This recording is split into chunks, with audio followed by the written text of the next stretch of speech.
नमस्कार दोस्तों, हिंदी साहित्य सागर में आपका स्वागत है।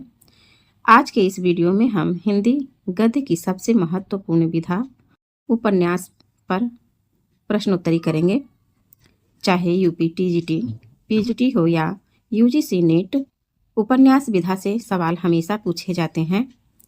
आज हम न केवल इसके विकास के क्रम को समझेंगे बल्कि उन सभी महत्वपूर्ण प्रश्न को देखेंगे जो विगत परीक्षाओं में पूछे जा चुके हैं। तो आइए बिना देर किए हुए हम लोग शुरू करते हैं आज की उपन्यास विधा की प्रश्नोत्तरी। तो आज का पहला प्रश्न है, मैला आंचल उपन्यास का कथा क्षेत्र है। तो क्या है? तो ये बिहार है। बिहार का पूर्णिया क्षेत्र है। पूर्णिया। अगला प्रश्न है कि हिंदी में तिलस्मी अय्यारी उपन्यास के प्रवर्तक कौन माने जाते हैं? तिलस्मी अय्यारी के प्रवर्तक तो ये हैं बाबू देवकीनंदन खत्री। तो इस प्रश्न का सही जवाब होगा बाबू देवकीनंदन खत्री। अगला प्रश्न है कि चक्करदार चोरी उपन्यास के लेखक गोपाल गहमरी हैं। किस्सा और दृष्टि को जोड़ने वाला तत्व उपन्यास में चरित्र सृष्टि है। यह कथन किसका है? कथन को एक बार पुनः पढ़ेंगे। किस्सा और दृष्टि को जोड़ने वाला तत्व उपन्यास में चरित्र सृष्टि है। तो ये कथन रामस्वरूप चतुर्वेदी का है। प्रश्न है कि उपेंद्रनाथ अश्क का उपन्यास गर्म राख प्रकाशित हुआ। कब प्रकाशित हुआ था गर्म राख? तो सन 1952 ईस्वी में प्रकाशित हुआ था। बाजार के बीच बाजार के खिलाफ किस लेखिका का उपन्यास है? तो यह प्रभा खेतान का उपन्यास है। आचार्य हजारी प्रसाद द्विवेदी द्वारा लिखित उपन्यास पुनर्नवा है। इनका 4 उपन्यास मिलता है। बचपन ट्रिक है। तो ब से बाणभट्ट की आत्मकथा हो जाएगा। च से चारुचंद लेख हो जाएगा। प से पुनर्नवा हो जाएगा और अ से अनामदास का पोथा। पंडित श्रद्धाराम फिल्लौरी के उपन्यास भाग्यवती का रचना काल तो ये 1877 ईस्वी है। झूठा सच के दूसरे भाग का शीर्षक है। तो दूसरे भाग का शीर्षक है देश का भविष्य। फणीश्वर नाथ रेणुकृत आंचलिक उपन्यास कौन सा है? तो वो है मैला आंचल, और मैला आंचल का प्रकाशन वर्ष है 1954। प्रश्न है कि राग दरबारी के रचनाकार हैं। तो राग दरबारी के रचनाकार श्रीलाल शुक्ल हैं। वयम रक्षाम किसकी रचना है या किसका उपन्यास है? तो ये चतुरसेन शास्त्री का है। बाणभट्ट की आत्मकथा की साहित्यिक विधा पूछ रहा है कि इसकी साहित्यिक विधा क्या है? तो यह उपन्यास है। अगला प्रश्न है चित्रलेखा। तो चित्रलेखा भगवती चरण वर्मा का उपन्यास है। छाया मत छूना मन, इस उपन्यास के लेखक हैं हिमांशु जोशी। जिंदगी नामा उपन्यास की लेखिका कृष्णा शोभती हैं। प्रश्न है कि प्रकाशन वर्ष की दृष्टि से प्रेमचंद की औपन्यासिक कृतियों का सही अनुक्रम क्या है? तो पहले सेवा सदन है, फिर रंगभूमि है, कर्मभूमि, गोदान। जो सेवा सदन है ये 1918 ईस्वी का है। रंगभूमि 1925 का है। कर्मभूमि 1933 का है और गोदान जो है 1936 का रचना है। आगे बढ़ते हैं।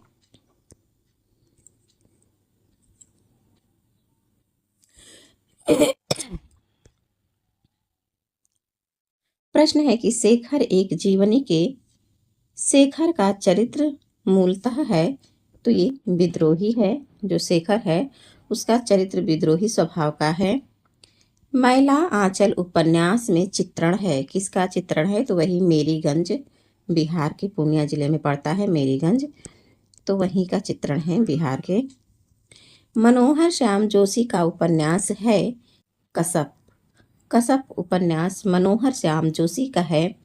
अगला प्रश्न है कि अयोध्या सिंह उपाध्याय हरिऔध द्वारा रचित ठेठ हिंदी का ठाठ रचना है, तो ये ठेठ हिंदी का ठाठ किस विधा की रचना है? तो यह उपन्यास है। प्रश्न है कि घरों के दरवाजे बंद थे, शहर का कारोबार, स्कूल, कॉलेज, दफ्तर सभी ठप्प हो गए थे। सड़क पर चलते आदमी को सारा वक्त इस बात का भास बना रहता कि खिड़कियों के पीछे मकानों की अंधेरी ड्योढ़ियों, दरारों, छिद्रों में उस पर आंखें लगी है, उसका पीछा कर रही है। यह चित्रण है। ये किस उपन्यास का चित्रण है? तो ये तमस उपन्यास का चित्रण है। तमस किसका उपन्यास है? तो यह भीष्म साहनी का उपन्यास है। भीष्म साहनी का है। अब कब का है? तो 1973 ईस्वी का है। चंदर और सुधा की भावुकतापूर्ण करुण कहानी का चित्रण हुआ है। किसमें? चंदर और सुधा किस के पात्र हैं? तो ये गुनाहों का देवता उपन्यास के पात्र हैं। और गुनाहों का देवता किसका है? तो ये धर्मवीर भारती का उपन्यास है। धर्मवीर भारती का नहीं है, सॉरी, ये अज्ञेय का है। अज्ञेय के उपन्यासों में है। अज्ञेय। अगला प्रश्न देखते हैं। डॉक्टर हजारी प्रसाद द्विवेदी का वह उपन्यास जिसको रैक्व आख्यान भी कहा जाता है, तो वो है अनाम दास का पोथा। अगला प्रश्न है कि विनय और सोफिया किस प्रसिद्ध उपन्यास। अगला प्रश्न है कि चंदर और सुधा की भावुकतापूर्ण करुण कहानी का चित्रण हुआ है, किस उपन्यास में हुआ है? तो गुनाहों का देवता उपन्यास में हुआ है। चंदर और सुधा किस उपन्यास की पात्र हैं? तो गुनाहों का देवता। अगला प्रश्न है कि डॉक्टर हजारी प्रसाद द्विवेदी का वह उपन्यास जिसको रैक्व आख्यान भी कहा जाता है, वो उपन्यास कौन सा है? तो वह उपन्यास है अनाम दास का पोथा। विनय और सोफिया किस प्रसिद्ध उपन्यास के पात्र हैं? तो वो हैं रंगभूमि के। प्रश्न है कि ग्लोबल गांव के देवता उपन्यास में सर्वोच्च देवलोक कहा गया है, किस देश को सर्वोच्च देवलोक कहा गया है ग्लोबल गांव के देवता उपन्यास में? तो इसमें न्यूयॉर्क को कहा गया है। अगला प्रश्न है, प्रेम कहानी में उठने वाले सामाजिक अवरोधों की पृष्ठभूमि पर लिखा गया उपन्यास है, तो ये है नीलिमा नीलोफर, जो भीष्म साहनी द्वारा रचित है। ये जो है 2021 टीजीटी का प्रश्न है। अगला प्रश्न है कि उपन्यास का मोटापा उसके स्वास्थ्य पर वैसा ही असर डालता है जैसे मनुष्यों का मोटापा। यह कथन किसका है? तो यह कथन डॉक्टर बच्चन सिंह का है। पार्वती, सुखदेई, दौलत राम और छोटे किस कथा कीर्ति के पात्र हैं? ये ऊपर वाला जो प्रश्न है यह भी 2021 यूपी टीजीटी का प्रश्न है। तो प्रश्न है कि पार्वती, सुखदेई, दौलत राम, छोटे किस कथा कीर्ति के पात्र हैं? तो ये देवरानी जेठानी के पात्र हैं। गोदान उपन्यास में वर्णित गांव बताना है कि गोदान में किस गांव का वर्णन हुआ है? तो इसमें सेमरी और बेलारी गांव का वर्णन हुआ है। अगला प्रश्न है कि मैत्रेयी पुष्पा का वह उपन्यास जिसमें ब्रज के जीवन यथार्थ का चित्रण हुआ है, ब्रज क्षेत्र के जीवन यथार्थ का चित्रण किस उपन्यास में हुआ है मैत्रेयी पुष्पा के? तो चाक में हुआ है। चाक। अगला प्रश्न है कि उस युवती के प्रति मेरे मन में जो प्रेम और श्रद्धा है वह ऐसी है कि अगर मैं उसकी ओर वासना से देखूं तो आंखें फूट जाए। उपर्युक्त संवाद गोदान उपन्यास के किन दो पात्रों के बीच हुआ है? तो यह है मेहता और मालती के बीच का संवाद है। इस संवाद को एक बार पुनः पढ़ते हैं कि उस युवती के प्रति मेरे मन में जो प्रेम या श्रद्धा है वह ऐसी है कि अगर मैं उसकी ओर वासना से देखूं तो आंखें फूट जाए। तो यह मेहता और मालती का संवाद है। बाण भट्ट की आत्मकथा उपन्यास के पात्र राजकुमारी चंद्र दीक्षित और सुचरिता है। बाण भट्ट की आत्मकथा के पात्र राजकुमारी चंद्र दीक्षित और सुचरिता हैं। अगला प्रश्न है कि बड़े आदमियों को अपनी नाक दूसरों की जान से प्यारी होगी, हमें तो अपनी नाक इतनी प्यारी नहीं। यह गोदान के किस पात्र की भावाभिव्यक्ति है? तो ये धनिया का कथन है, जो कि होरी की पत्नी है, धनिया का कथन है। अगला प्रश्न है कि स्वाधीनता प्राप्ति से पूर्व पंजाब में पैदा हुए सांप्रदायिक तनाव और उससे जुड़ी क्रूरताओं का अंकन किया गया है। किस उपन्यास में अंकन किया गया है पंजाब में पैदा हुए सांप्रदायिक तनाव का? तो वो है तमस, तमस उपन्यास में, जो कि भीष्म साहनी द्वारा रचित है। अगला प्रश्न है कि यशपाल कृत झूठा सच उपन्यास केंद्रीय विषय, यशपाल कृत झूठा सच उपन्यास का केंद्रीय विषय क्या है? तो इसमें विभाजन की त्रासदी को दिखाया गया है और सांप्रदायिक दंगों की भयावहता को दिखाया गया है। अगला प्रश्न है कि वह उपन्यास जिसमें ईस्ट इंडिया कंपनी द्वारा भारत के आर्थिक शोषण और लूट का यथार्थ चित्रण हुआ है, वह है परीक्षा गुरु। परीक्षा गुरु किसका उपन्यास है? तो लाला श्रीनिवास दास का उपन्यास है। और इसको प्रथम उपन्यास किसने माना है? इसका उत्तर आप सभी लोग कमेंट के माध्यम से जरूर बताइएगा। अगला प्रश्न है कि आचार्य हजारी प्रसाद द्विवेदी उच्च कोटि के समीक्षक थे, साथ ही उन्होंने एक उत्तम उपन्यास भी लिखा, उसका नाम था बाण भट्ट की आत्मकथा। अगला प्रश्न है कि आवारा मसीहा के लेखक का नाम बताना है। तो आवारा मसीहा के लेखक हैं विष्णु प्रभाकर। परीक्षा गुरु के नायक का नाम मदन मोहन है। उषा प्रियंवदा के उपन्यास 55 खंभे लाल दीवारें की नायिका कौन है? तो इसकी नायिका सुषमा है। गिरती दीवारें उपन्यास किसका है? तो ये उपेंद्रनाथ अश्क का है, उपेंद्रनाथ अश्क। एक उपन्यास जो पूरी तरह किसान जीवन पर केंद्रित है, वह है प्रेमाश्रय। चोटी की पकड़ की विधा क्या है? तो यह उपन्यास है। और चोटी की पकड़ किसकी है? तो ये निराला की है, निराला। प्रश्न है कि चंदर, देखिए वही प्रश्न दोबारा दोहराया हुआ है। चंदर, सुधा और पम्मी, यहाँ पे पम्मी को भी ले लिया है। धर्मवीर भारती जी के किस उपन्यास का पात्र है? तो यह गुनाहों का देवता है।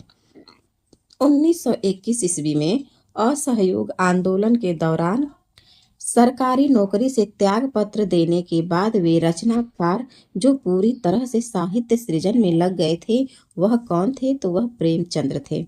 शिवपालगंज किस उपन्यास से संबंधित है? तो ये राग दरबारी उपन्यास से संबंधित है। और राग दरबारी उपन्यास किसका है? तो श्रीलाल शुक्ल का है, श्रीलाल शुक्ल। अगला प्रश्न है कि दहेज प्रथा, अनमेल विवाह के दुष्परिणाम का चित्रण प्रेमचंद जी ने किया है, किसमें? तो ये निर्मला उपन्यास में किए हैं। निर्मला उपन्यास में दहेज प्रथा को दिखाए हैं, अनमेल विवाह का भी सुंदर वर्णन किए हैं। तो ये है निर्मला उपन्यास। चित्त कोबरा उपन्यास की लेखिका का नाम मृदुला गर्ग है। मृदुला गर्ग का मैं और मैं है, चित्त कोबरा है, कठगुलाब है, उसके वंशज आदि उपन्यास मृदुला गर्ग का है। उसके हिस्से की धूप है और अपनी वंशज है। बुधुआ की बेटी उपन्यास किसने लिखा है? तो ये पांडे बेचन शर्मा उग्र जी ने लिखा है। और बुधुआ की बेटी का एक और नाम है मनुष्यानंद, मनुष्यानंद। अगला प्रश्न है कि देवकी नंदन खत्री द्वारा लिखित चंद्रकांता उपन्यास कैसा है? तो ये तिलस्मी उपन्यास है। अगला प्रश्न देखते हैं कि डॉक्टर गोपाल राय ने किस कीर्ति को हिंदी का पहला उपन्यास माना है? तो वह कीर्ति है देवरानी जेठानी की कहानी। देखिए इसमें लिखा है देवरानी जेठानी की कहानी, लेकिन ये कहानी नहीं है, यह उपन्यास है। फांस उपन्यास का मूल कथ्य किसान आत्महत्या है। प्रेमचंद का वह उपन्यास जो पहले उर्दू में बाजारे हुस्न के नाम से लिखा गया था, उसका हिंदी रूपांतरण जो है सेवा सदन नाम से किए थे। मालती बाहर से तितली है, भीतर से मधुमक्खी। इस कथन को ध्यान से देखिएगा कि मालती बाहर से तितली है, भीतर से मधुमक्खी। मालती के व्यक्तित्व के संबंध में यह कथन या यह टिप्पणी किसकी है? तो यह लेखक की टिप्पणी है। त्याग पत्र बहुत ही अच्छा उपन्यास है। आप लोग एक बार परीक्षा खत्म हो जाने के बाद जरूर सुनिएगा, या फिर जो लोग नेट की तैयारी कर रहे होंगे वो पढ़े होंगे। त्याग पत्र उपन्यास बहुत ही मार्मिक है। तो त्याग पत्र का प्रमुख संदर्भ क्या है? तो ये मनोवैज्ञानिक है। और त्याग पत्र की पात्र जो है मृणाल है, मृणाल और प्रमोद है, प्रमोद। अगर मान लीजिए पात्र पूछता है तो आप याद कर लीजिएगा मृणाल और प्रमोद। और ये दोनों, ये मृणाल जो है प्रमोद की बुआ है। इसमें बुआ भतीजे की कहानी चलती है। प्रश्न है, क्योंकि वह जिंदा था, जिंदा होने का मतलब समझते हैं न आप? लोग भूल गए हैं जिंदा रहने का मतलब। महाभोज उपन्यास में यह कथन किसका है? तो यह कथन बिंदा का है। क्योंकि वह जिंदा था, जिंदा रहने का मतलब समझते हैं ना आप? लोग भूल गए हैं जिंदा रहने का मतलब। तो यह कथन बिंदा का है, महाभोज उपन्यास से। और महाभोज उपन्यास किसका है? तो ये मन्नू भंडारी का है, मन्नू भंडारी, भंडारी। अगला प्रश्न है कि मन्नू भंडारी, देखिए यहाँ पे दिया भी है, मन्नू भंडारी कृत महाभोज उपन्यास का प्रकाशन वर्ष। तो यहाँ पे मैं लिखना हटा दे रही हूँ, क्योंकि यहाँ पे लिखा है कि मन्नू भंडारी कृत महाभोज उपन्यास प्रथम प्रकाशन वर्ष जो है 1979 ईस्वी है। आंचलिक उपन्यासकार हैं तो ये फणीश्वर नाथ रेणु जी हैं। हिंदी के वह उपन्यासकार जिनकी कृतियों को पढ़ने के लिए बहुत से लोगों ने हिंदी सीखी। देखिए कितना ही महत्वपूर्ण ये प्रश्न है कि वह कौन से उपन्यासकार हैं जिनकी कृतियों को पढ़ने के लिए बहुत से लोगों ने हिंदी सीखी? तो वो हैं देवकीनंदन खत्री। प्रश्न है कि जासूसी उपन्यासों का हिंदी में प्रवर्तन करने का श्रेय दिया जाता है किसको? तो गोपाल गहमरी को। जासूसी उपन्यास जो गोपाल गहमरी हैं, वही तिलस्मी उपन्यास के प्रवर्तक पूछेगा तो चंद्रकांत वो आ जाएंगे, देवकीनंदन खत्री। और जासूसी उपन्यासों के प्रवर्तक जो हैं गोपाल गहमरी हैं। वह सफर था कि मुकाम था, कीर्ति किस लेखिका की है? कीर्ति की लेखिका कौन है? तो ये है मैत्रेयी पुष्पा। वह सफर था कि मुकाम था। अगला प्रश्न है, भारतेंदुकालीन किस उपन्यास से आधुनिकता की शुरुआत मानी जाती है? तो वह है परीक्षा गुरु। लाला श्रीनिवास दास की रचना है परीक्षा गुरु। इसी से जो है इस उपन्यास से आधुनिकता की शुरुआत मानी जाती है। मुझे चांद चाहिए के रचनाकार कौन है? तो ये सुरेंद्र वर्मा है। बांधो न नाव इस ठाव, तो ये जो है इसके लेखक हो जाएंगे उपेंद्र नाथ अश्क। बांधो न नाव इस ठाव उपेंद्र नाथ अश्क। अगर यही रहेगा कि बांधो न नाव इस ठाव बंधु, बंधु लग जाएगा तो ये निराला का हो जाएगा। अगला प्रश्न है, आचार्य हजारी प्रसाद द्विवेदी किस धारा के उपन्यासकार हैं? तो ये सामाजिक सांस्कृतिक धारा के उपन्यासकार हैं। प्रश्न है कि परीक्षा गुरु उपन्यास का प्रथम प्रकाशन कब हुआ था? तो ये 1882 ईस्वी में हुआ था। 30, 40, 50 उपन्यास के लेखक प्रभाकर माचवे हैं। कुरु कुरु स्वाहा उपन्यास के लेखक मनोहर श्याम जोशी हैं। प्रसिद्ध उपन्यासकार कमलेश्वर की रचना सुबह दोपहर शाम है। ठेठ हिंदे का ठाठ तथा अधकिला फूल जो है अयोध्या सिंह उपाध्याय हरिऔध का है। राधा कृष्ण दास ने गोवध की समस्या का निवारण करने हेतु उपन्यास लिखा था। कौन सा उपन्यास लिखा था? तो निस्सहाय हिंदू लिखा था। किसने लिखा था? तो राधा कृष्ण दास ने लिखा था। और राधा कृष्ण दास वो जो है भारतेंदु के चचेरे फुफेरे भाई हैं। और ये निस्सहाय हिंदू में गोवध की समस्या को दिखाए हैं, उसके निवारण की बताए हैं। आगे है कि इतिहास इस बात का गवाह है कि इस महिमामयी शक्ति की उपेक्षा करने वाले साम्राज्य नष्ट हो जाएं। देखिए, इतिहास इस बात का गवाह है कि इस महिमामयी शक्ति की उपेक्षा करने वाले साम्राज्य नष्ट हो जाएं। यह कथन जो है किससे उद्धृत है? तो ये बाण भट्ट की आत्मकथा से उद्धृत है। गोदान उपन्यास की मुख्य कथा का आधार कृषक जीवन है। अमृतलाल नागर का प्रथम प्रकाशित उपन्यास बूंद और समुद्र है। सामाजिक उपन्यास अमरवेल के लेखक वृंदावन लाल वर्मा हैं। एक उपन्यास जिसकी कथा वस्तु का संबंध औपनिषदिक युग से है वह है अनामदास का पोथा। प्रश्न है कि आचार्य रामचंद्र शुक्ल के अनुसार हिंदी के प्रथम उपन्यासकार कौन हैं? तो वो हैं श्रीनिवास दास। इनका उपन्यास है कौन सा उपन्यास है? परीक्षा गुरु है। कब प्रकाशित हुआ था? तो 1882 ईस्वी में। प्रेमचंद शताब्दियों से पददलित, अपमानित और उपेक्षित कृषकों की आवाज थे। प्रेमचंद के संबंध में उक्त कथन किसका है? तो ये आचार्य हजारी प्रसाद द्विवेदी का है। एक बार पुनः देखते हैं द्विवेदी जी का कथन कि जो प्रेमचंद हैं शताब्दियों से पददलित, अपमानित और उपेक्षित कृषकों की आवाज थे। अगला प्रश्न है कि आजकल जिसे लिव इन रिलेशनशिप कहा जाता है, उस व्यवस्था का संकेत प्रेमचंद के किस उपन्यास में मिलता है? तो वह उपन्यास कोई और नहीं बल्कि गोदान ही है। लड़ने वालों के पांव 20वीं सदी में थे, सिर मध्य युग में। तमस में यह वाक्य कहा गया है तो सिखों और मुसलमानों के लिए कहा गया है। एक बार पुनः देखिए इस कथन को। लड़ने वालों के पांव 20वीं सदी में थे, सिर मध्य युग में। तमस में यह वाक्य कहा गया है तो सिखों और मुसलमानों के लिए। तमस का वह पात्र जो कथनी करनी में समान होने की विडंबना को व्यक्त करता है, वह कौन है? तो वह कश्मीरी लाल है। अगला प्रश्न है कि गंगौली गांव किस उपन्यास की कथा भूमि है? तो यह है आधा गांव। आधा गांव किसका उपन्यास है? तो राही मासूम रजा का है। राही मासूम रजा। हो सकता है आगे इनका नाम और उपन्यास और भी मिले। गरीबी और जहालत इस रोग के दो कीटाणु हैं। मैला आंचल में यह वाक्य किसका है? तो मैला आंचल में यह वाक्य डॉक्टर प्रशांत का है। लज्जाराम शर्मा का उपन्यास है आदर्श हिंदू है। कंकाल उपन्यास 1929 ईस्वी में प्रकाशित हुआ था। आर्थर कानन डायल से प्रभावित उपन्यासकार कौन है? तो ये गोपाल गहमरी हैं। गोपाल राम गहमरी जो हैं आर्थर कानन डायल से प्रभावित उपन्यासकार हैं। अगला प्रश्न है कि सेवा सदन प्रकाशित कब हुआ था? तो 1918 ईस्वी में। फ्रायड के मनोविज्ञान से प्रभावित उपन्यासकार अज्ञेय हैं। देवकी नंदन खत्री का उपन्यास अनूठी बेगम कब प्रकाशित हुआ था? तो ये 1905 ईस्वी में प्रकाशित हुआ था। अगला प्रश्न है कि पाप और पुण्य की मीमांसा में लिखा गया उपन्यास कौन सा है? तो वो चित्रलेखा है। प्रश्न है मैला आंचल मूलतः क्या है? तो यह आंचलिक उपन्यास है। विभाजन केंद्रित उपन्यास तमस के रचयिता भीष्म साहनी है। और गबन उपन्यास की नायिका कौन है? तो जालपा है गबन उपन्यास की नायिका। 12 उपन्यास लिखे हैं किसने? तो प्रेमचंद ने 12 उपन्यास लिखे हैं। हिंदी में नारी मनोविश्लेषणात्मक चित्रण करने वाले कथाकार कौन है?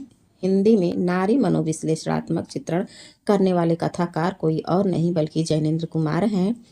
हिंदी के ऐतिहासिक उपन्यासकार कौन हैं? तो ये वृंदावन लाल वर्मा हैं। रंगभूमि उपन्यास किससे प्रभावित है? तो ये गांधीवादी दर्शन से प्रभावित है। बाण भट्ट की आत्मकथा सर्वप्रथम प्रकाशित हुआ था तो ये विशाल भारत पत्रिका में प्रकाशित हुआ था। अगला प्रश्न है कि स्त्री की सफलता पुरुष को बांधने में है किंतु सार्थकता पुरुष की मुक्ति में है। बाण भट्ट की आत्मकथा में यह कथन किसका है?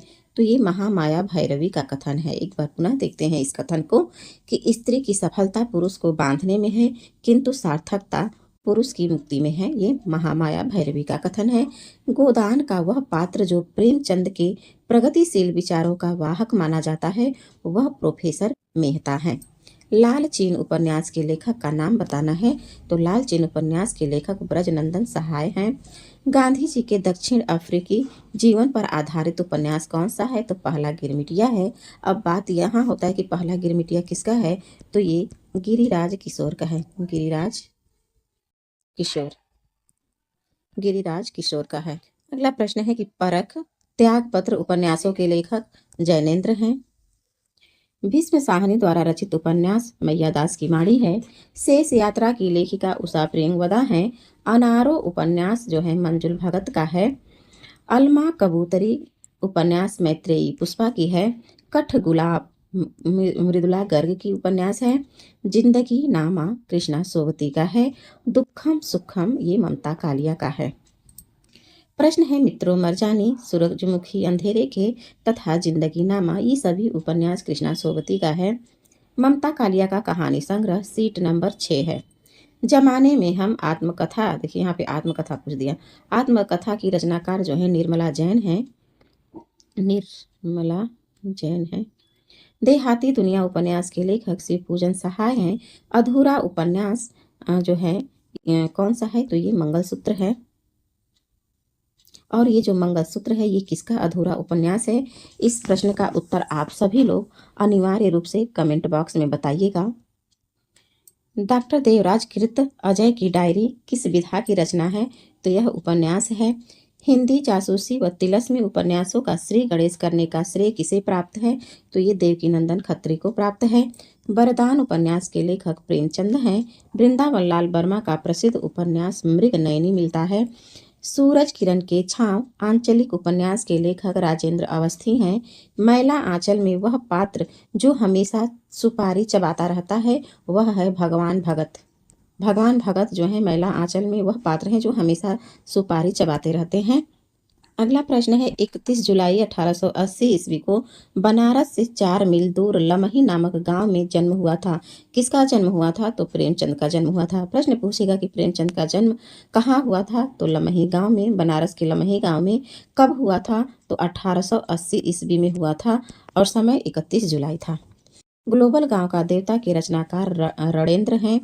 चंद हसीनों के खतूत ये पांडे बेचन शर्मा उग्र का उपन्यास है। परती परिकथा फणीश्वरनाथ रेणु का उपन्यास है और बंगाल के अकाल पर आधारित उपन्यास विषाद मठ है और विषाद मठ जो है रांगेय राघव का है। रांगेय राघव का उपन्यास है। धरती धन्य अपना उपन्यास के लेखक जगदीश चंद्र माथुर हैं। चतुर्सेन शास्त्री के उपन्यासों के संदर्भ में अक्सर किस रस की चर्चा की जाती है? तो ये इतिहास रस की चर्चा की जाती है। हिंदी में नावल के अर्थ में उपन्यास पद का प्रथम प्रयोग किसने किया था? तो वो कोई और नहीं बल्कि भारतेंदु हरिश्चंद्र ही थे जो नावल के अर्थ में उपन्यास पद का प्रथम प्रयोग किया था। अगला प्रश्न है कि तलाकशुदा माता पिता की संतान की मानसिकता पर आधारित उपन्यास कौन सा है? तो ये आपका बंटी है और यह उपन्यास विमन्नु भंडारी का है। अफ्रीका में रंगभेद तथा उपनिवेशवादियों की स्थानीय और भारतीय मूल के निवासियों के प्रति घृणा और क्रूरता का मार्मिक चित्रण किया गया है। किसमें किया गया है? तो ये पहला गिरमिटिया उपन्यास में किया गया है और पहला गिरमिटिया उपन्यास गिरिराज किशोर का है। प्रश्न है कि मुरारी और नरगिस के प्रेम पर आधारित उपन्यास कौन सा है? तो वह चंद हसीनों की खतूत है जिसके लेखक उग्र हैं, पांडे बेचन शर्मा उग्र हैं। तमस उपन्यास में सांप्रदायिक भावना के निर्माण में सहायक नहीं है। क्या सहायक नहीं है? तो वो है विभिन्न संप्रदायों का एक स्थान पर वास। अगला प्रश्न है कि यशपाल के झूठा सच में दौलत राम आजाद किस राजनीतिक दल का सदस्य था? तो वह कम्युनिस्ट पार्टी का था।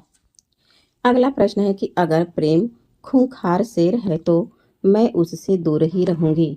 मैंने तो उसे गाय ही समझ रखा था। मैं प्रेम को संदेह के ऊपर समझती हूँ। यह देह की वस्तु नहीं, आत्मा की वस्तु है। संदेह का वहाँ जरा भी स्थान नहीं और हिंसा तो संदेह का ही परिणाम है। वह संपूर्ण आत्मसमर्पण है। ये पंक्तियाँ गोदान के उपन्यास में कही गई है। किसका है? तो ये मालती द्वारा कही गई है। अगला प्रश्न है नई पौध के लेखक कौन हैं? तो ये नागार्जुन हैं। सरकटीलास उपन्यास के लेखक गोपाल गहमरी हैं। रजिया बेगम किशोरीलाल गोस्वामी का उपन्यास है। नूतन ब्रह्मचारी जो है ये उपन्यास है और किसका उपन्यास है? तो ये बाल कृष्ण भट्ट का है। बाल कृष्ण भट्ट का उपन्यास है। भूतनाथ उपन्यास के रचयिता देवकीनंदन खत्री हैं। लालटेन की छत के लेखक निर्मल वर्मा हैं। नौकर की कमीज के लेखक जो हैं विनोद कुमार शुक्ल हैं। आधा गांव राही मासूम रजा का है। रूपा जीवा उपन्यास अमृतलाल नागर का है। अगला प्रश्न है अमृत राय का उपन्यास है। तो बीज अमृत राय का उपन्यास है। पदयात्मक भावभूमि पर श्यामा स्वप्न नामक उपन्यास की सर्जना किसने की है? तो ये ठाकुर जगमोहन की उपन्यास है। सन्यासी उपन्यास इलाचंद जोशी का है। भाषा के जादूगर के रूप में कौन विख्यात हैं? तो ये सूर्यपूजन सहाय विख्यात हैं। वैशाली की नगर वधु रचना किसकी है? तो ये चतुर्सेन शास्त्री की है। नूतन ब्रह्मचारी कीर्ति देखिए यहाँ पे आ ही गया, बालकृष्ण भट्ट हैं। गली आगे मूर्ति है के लेखक कौन है? तो ये शिव प्रसाद सिंह हैं। काला जल का कथानक किस समस्या से संबंधित है? तो ये स्त्री उत्पीड़न से संबंधित है। नेताजी कहिन के लेखक मनोहर श्याम जोशी हैं। बंकिम चंद्र का प्रसिद्ध हिंदी उपन्यास कौन सा है? तो वो आनंद मठ है। टेढ़े मेढ़े रास्ते के लेखक भगवती चरण वर्मा हैं। जुलूस उपन्यास के लेखक जो है फणीश्वर नाथ रेणु हैं। टोपी शुक्ला के लेखक राही मासूम रजा हैं। वीरांगना नामक उपन्यास के रचयिता राम नरेश त्रिपाठी हैं। आपका बंटी उपन्यास की लेखिका जो है मन्नू भंडारी हैं। शेष कादंबरी उपन्यास की लेखिका अलका सरावगी हैं। झूला नट मैत्रेयी पुष्पा का उपन्यास है। झीनी झीनी बीनी चदरिया ये अब्दुल बिस्मिल्लाह का है और ये बनारस के बुनकरों के ऊपर लिखा गया उपन्यास है। दुखम सुखम उपन्यास की लेखिका ममता कालिया हैं। यह पथबंधु था उपन्यास के लेखक नरेश मेहता हैं। महाकाल उपन्यास के लेखक अमृतलाल नागर हैं। सूरज का सातवां घोड़ा धर्मवीर भारती का है। नागार्जुन द्वारा रचित मछुआरों के जीवन पर आधारित उपन्यास कौन सा है? तो वो उपन्यास वरुण का बेटे हैं। अगला प्रश्न है कि काम कुंठा की शिकार स्त्री के चरित्र का चित्रण किया गया है, किस उपन्यास में किया गया है? तो ये सूरजमुखी अंधेरे उपन्यास में किया गया है और इसकी लेखिका जो है कृष्णा सोबती हैं। डॉक्टर गोपाल राय के अनुसार हिंदी में नावेल के अर्थ में उपन्यास पद का प्रथम प्रयोग किसने किया है? तो ये है जो है भारतेंदु हरिश्चंद्र। आधुनिक ईरान की पृष्ठभूमि पर रक्त रंजित इस्लामी क्रांति का चित्रण किस उपन्यास में किया गया है? और ये उपन्यास बहुत ही महत्वपूर्ण है क्योंकि ये प्रश्न कई परीक्षाओं में देखे जा चुके हैं। एक बार पुनः देखते हैं कि आधुनिक ईरान की पृष्ठभूमि पर रक्त रंजित इस्लामी क्रांति का चित्रण किस उपन्यास में किया गया है? तो वो है सात नदियां एक समुंदर और ये किसका उपन्यास है? तो ये नासिरा शर्मा का उपन्यास है। सेठ बांकेमल अमृतलाल नागर का उपन्यास है। मेरी तेरी उसकी बात यशपाल का है। चॉकलेट उपन्यास के लेखक पांडे बेचन शर्मा उग्र हैं। कटराबी आरजू रचना है राही मासूम रजा का। अगला प्रश्न है कि मनोविश्लेषणात्मक शैली के उपन्यासकार कौन है? तो ये इलाचंद जोशी हैं। हिंदी के वह आलोचक जिसने देवरानी जेठानी की कहानी को हिंदी का प्रथम उपन्यास माना है वह गोपाल राय हैं। मुन्नी मोबाइल उपन्यास प्रदीप सौरभ का है। अमृतलाल नागर के जीवनी परक उपन्यास खंजन नयन में चित्रण किया गया है, तो इसमें सूरदास के जीवन का चित्रण किया गया है। काशीनाथ सिंह का उपन्यास है रेहन पर रघु। कथा सतीसर की लेखिका कौन है? तो चंद्रकांता हैं। सुचरिता का संबंध किस उपन्यास से है? तो ये बाण भट्ट की आत्मकथा के पात्र हैं। अगला प्रश्न है शेखर एक जीवनी उपन्यास के स्त्री पात्र कौन हैं? तो शशि और सरस्वती हैं। लाल पसीना उपन्यास के लेखक अभिमन्यु अनंत हैं। इलाचंद जोशी का उपन्यास मुक्ति पथ है। प्रेमचंद सेवा सदन उपन्यास का उर्दू शीर्षक है बाजार ए हुस्न। एक पत्नी के नोट्स ममता कालिया का है। बंबई के मजदूर संगठनों के जीवन संघर्ष पर आधारित उपन्यास आवा है। यह आवा चित्रा मुदगल का उपन्यास है। महिला पुलिस कर्मियों के जीवन पर आधारित उपन्यास गुनाह बेगुनाह है और गुनाह बेगुनाह किसका उपन्यास है? तो मैत्रेयी पुष्पा का है। वह उपन्यास जिसको स्त्री लेखन का प्रस्थान बिंदु माना जाता है, देखिए कह रहा है कि वह उपन्यास जिसको स्त्री लेखन का प्रस्थान बिंदु माना जाता है वह कोई और नहीं बल्कि कृष्णा सोबती का मित्रों मरजानी है। अगला प्रश्न है कि ठेठ हिंदी में उपन्यास लिखने वाले कौन थे? तो वो हरिऔध थे। मंगलसूत्र शीर्षक अधूरे उपन्यास के लेखक का नाम प्रेमचंद है। प्रतिज्ञा उपन्यास के लेखक प्रेमचंद हैं। चाक उपन्यास की लेखिका मैत्रेयी पुष्पा हैं। राजेंद्र यादव और मन्नू भंडारी संयुक्त रूप से रचना किए थे कि कौन सी? तो वो है एक इंच मुस्कान उपन्यास की, जिसको संयुक्त रूप में ये लोग लिखे थे मन्नू भंडारी और राजेंद्र यादव। ये पति पत्नी थे दोनों लोग, दंपति थे। बयां का घोंसला उपन्यास के लेखक लक्ष्मी नारायण लाल हैं। काला जल उपन्यास के लेखक जो हैं सानी हैं, गुलशेर खां सानी इनका पूरा नाम है। एक पति के नोट्स उपन्यास के लेखक महेंद्र भल्ला हैं। देखिए एक पत्नी के नोट्स ममता कालिया का था, तो वहीं पर एक पति के नोट्स महेंद्र भल्ला का है। दीवार में एक खिड़की रहती है उपन्यास की रचना विनोद कुमार शुक्ल जी हैं। गुलाम मंडी उपन्यास की लेखिका निर्मला भुराड़िया हैं। फरिश्ते निकले की मुख्य पात्र कौन है? तो बेला बहू है इसकी मुख्य पात्र। देवकी नंदन खत्री जी के उपन्यास चंद्रकांता को हिंदी का प्रथम उपन्यास किसने माना है? तो श्री कृष्ण लाल ने माना है। अगला प्रश्न है कि मराठी भाषा में उपन्यास को क्या कहते हैं? तो कादम्बरी कहते हैं। हिंदी का प्रथम ऐतिहासिक उपन्यास हृदय हारिणी है। हिंदी का प्रथम ऐतिहासिक उपन्यास कौन है? तो वो हृदय हारिणी है। और हिंदी का पहला आंचलिक उपन्यास पूछे तो वो मैला आंचल है। वह रचनाकार जिसने पौराणिक आख्यानों को अपने उपन्यासों में सर्वथा नए और विश्वसनीय रूप में प्रस्तुत किया है, वह है नरेंद्र कोहली। डॉक्टर काशीनाथ सिंह द्वारा लिखित उपन्यास उपसंहार की कथावस्तु का आधार क्या है? उपसंहार की कथावस्तु पूछ रहा है, तो इसमें जो है महाभारत युद्ध के बाद कृष्ण का जीवन दिखाया गया है। अगला प्रश्न है, सुरेंद्र वर्मा कृत प्रसिद्ध उपन्यास मुझे चांद चाहिए की नायिका कौन है? तो इसकी नायिका वर्षा वशिष्ठ हैं। अपने अपने अजनबी उपन्यास के लेखक सच्चिदानंद हीरानंद वात्स्यायन अज्ञेय जी हैं। अगला प्रश्न है कि एक कीर्ति जो एक प्रसिद्ध साहित्यकार के जीवन पर आधारित उपन्यासात्मक जीवनी है, ये है आवारा मसीहा। आवारा मसीहा किसका है? तो विष्णु प्रभाकर का है। सुरंग में सुबह उपन्यास किसका है? तो ये मिथिलेश्वर का है। औरत की बोली कीर्ति के रचनाकार गीताश्री हैं। श्री लाल शुक्ल का उपन्यास सीमाएं टूटती हैं है। मिलजुल मन उपन्यास की लेखिका मृदुला गर्ग हैं। तीसरा सत्ता उपन्यास के लेखक का नाम गिरिराज किशोर है और हिंदी उपन्यासों की संरचना के मूल आधार रहे हैं, तो ये अंग्रेजी उपन्यास जो हैं मूल संरचना के आधार हैं। प्रश्न है कि गोदान उपन्यास में शिक्षक पात्र हैं, तो मेहता है वह एक शिक्षक हैं गोदान में।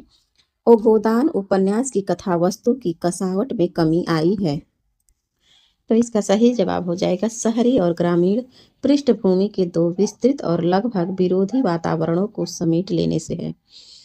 अगला प्रश्न है कि आवेग एक वस्तु, जीवन दूसरी। जीवन की सफलता के लिए किसी समय आवेग का दमन आवश्यक हो जाता है। यह विशेष रचना का अंश है। किस रचना का अंश है? तो दिव्या का है। एक बार पुनः देखते हैं, दिव्या किसकी उपन्यास है? तो यशपाल की है। आवेग एक वस्तु है, जीवन दूसरी। जीवन की सफलता के लिए किसी समय आवेग का दमन आवश्यक हो जाता है, तो यह दिव्या का कथन है। यशपाल अपने उपन्यास में बरबस ही अपनी एक विशेष विचारधारा को ठूंस देते हैं। यह विशेष विचारधारा क्या है? तो मार्क्स लेनिन का साम्यवाद है। अगला प्रश्न है कि मैला आंचल की भाषा परिनिष्ठित हिंदी के व्याकरण की कसौटी पर जगह जगह खरी नहीं उतरती, फिर भी अपने जमाने की यह अत्यंत लोकप्रिय रचना सिद्ध हुई। इसका कारण क्या है? इसका कारण यह है कि परिवेश और पात्रों के अनुरूप यथार्थपरक भाषा का प्रयोग हुआ है। अगला प्रश्न है, ये भी मैला आंचल से ही है। 52 ने दो आज़ाद देशों की, हिंदुस्तान और पाकिस्तान की ईमानदारी को, इंसानियत को बस दो डग में नाप लिया। यह कथन किसका है? तो ये कथन फणीश्वर नाथ रेणु का है। किस उपन्यास से है? तो मैला आंचल से है। कितने ही सिद्धांत जो एक नए जमाने में सत्य समझे जाते थे, आज असत्य सिद्ध हो गए हैं, पर कथाएं आज भी उतनी ही सत्य है, क्योंकि उनका संबंध मनोभावों से है। यह कथन किसका है? तो यह कथन प्रेमचंद्र जी का है। अगला प्रश्न है कि वृंदावन लाल वर्मा की रचना कौन सी है? तो गढ़कुंडार है। रूठी रानी उपन्यास के लेखक प्रेमचंद हैं। बेताल पच्चीसी उपन्यास के लेखक सोमदेव भट्ट हैं। वह उपन्यास जिसमें मृणाल की आत्मपीड़ा का चित्रण हुआ है, देखिए मृणाल का, तो वह उपन्यास है त्यागपत्र।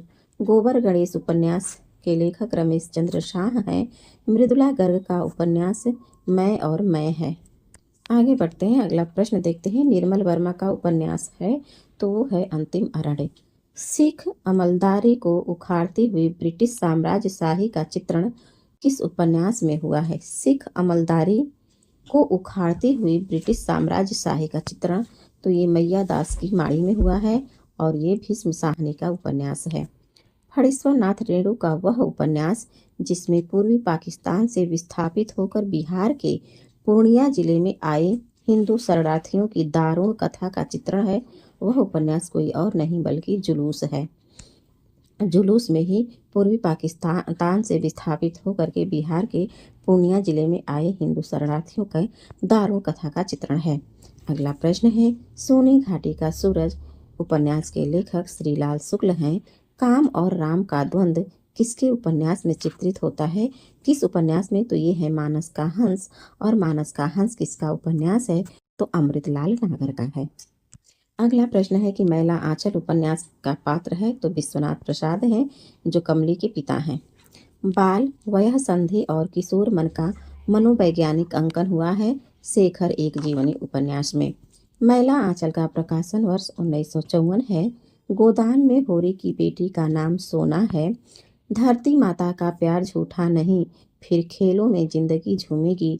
आषाढ़ के बादल बजा रहे हैं मादल, आषाढ़ के बादल बजा रहे हैं मादल, बिजली नाच रही है तुम भी नाचो। ये पंक्तियां किससे ली गई है? तो ये मैला आंचल से ली गई है। प्रश्न है कि यथार्थवादी उपन्यासों में किस दृष्टि की प्रधानता रहती है? तो वस्तु केंद्रित दृष्टि की प्रधानता रहती है। महाराज घर में न गाय है न बछिया न पैसा, यही पैसे हैं यही उनका गोदान है। गोदान में यह कथन किसका है? तो यह कथन धनिया का है, जो होरी की पत्नी रहती है उसी का कथन है। अगला प्रश्न है कि मैला आंचल में कमली का डॉक्टर प्रशांत से संबंध है। कैसा संबंध था? तो प्रेमिका थी कमली डॉक्टर प्रशांत की। अगला प्रश्न है कि त्यागपत्र उपन्यास से स्त्री चरित्र का नाम है। किस स्त्री चरित्र का नाम है? तो ये मृणाल है उपन्यास त्यागपत्र की जो है पात्र। साहित्य की उपन्यास विधा की रचना है। साहित्य की उपन्यास विधा की रचना है अपने अपने अजनबी, ये उपन्यास है। और ये किसका उपन्यास है? इसका उत्तर आप सभी लोग कमेंट में जरूर बताइएगा। साहित्य की उपन्यास विधा की रचना है तो ये है नौकर की कमीज।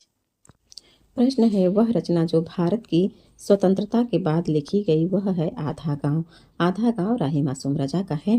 राजेंद्र यादव की रचना है सारा आकाश।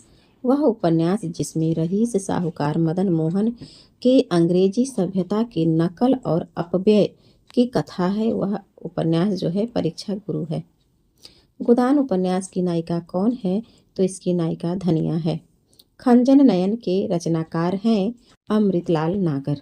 इलाचंद जोशी के उपन्यास जहाज का पंछी को जो है किस श्रेणी में रखा जा सकता है? तो ये आत्मकथात्मक श्रेणी में, जहाज का पंछी को। अगला प्रश्न है कि नागफनी का देश रचना किसका है? रचना है तो ये आधुनिक काल की है नागफनी का देश। झांसी की रानी उपन्यास ऐतिहासिक उपन्यास है और ये वृंदावन लाल वर्मा का है। जैनेन्द्र का वह उपन्यास जिस पर फीचर फिल्म बनी है तो वो है त्यागपत्र। निर्मला उपन्यास प्रेमचंद का है। प्रेमचंद के उपन्यास गोदान का पात्र गोबर है। ये गोबर होरी और धनिया का बेटा है। परती परिकथा रचना फणीश्वर नाथ रेणु का है। नाच्यो बहुत गोपाल उपन्यास अमृतलाल नागर का है। अगला प्रश्न है प्रेमचंद का अपूर्ण उपन्यास मंगलसूत्र है। कहे ईश्वरी फाग रचना किसका है? तो ये मैत्रेयी पुष्पा का है। अमृतलाल नागर ने अपने किस उपन्यास में दहेज समस्या की ओर संकेत किया है? तो वो है अग्निगर्भा। अग्निगर्भा जो है अमृतलाल नागर के उपन्यास है और इस उपन्यास में दहेज प्रथा को दिखाए हैं। उपन्यास विधा की रचना है तो ये राग दरबारी है। शेखर एक जीवनी उपन्यास किसका है? कैसा है? तो ये मनोविश्लेषणवादी उपन्यास है। रुकोगी नहीं राधिका की उपन्यासकार कौन है? तो ये उषा प्रियंवदा है। तो साथियों, ये थे उपन्यास विधा से जुड़े बेहद महत्वपूर्ण प्रश्न।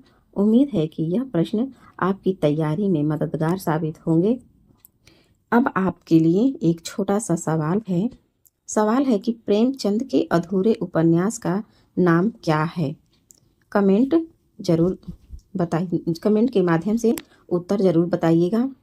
अगर वीडियो पसंद आया हो तो इसे लाइक करें और अपने साथी परीक्षार्थियों के साथ साझा करें। अगले वीडियो में हम कहानी पर या किसी अन्य विधा पर चर्चा करेंगे। तब तक के लिए आप सभी लोग खूब मन लगाकर पढ़िए, आगे बढ़िए। धन्यवाद।